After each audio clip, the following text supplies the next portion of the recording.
to log into your UHS employee account. Welcome back everyone to this new guide video of TechTube. If you are an employee of UHS and trying to log into it, then make sure you watch this video until the end.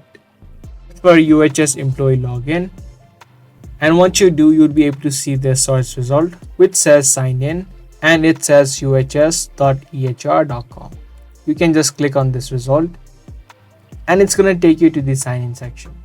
If you have not created your employee account, you can also create one by clicking on create an account. But to log into it, you'll need to first type in your username. If you don't remember the username that you created, click on the forgot username option and follow the steps to recover it.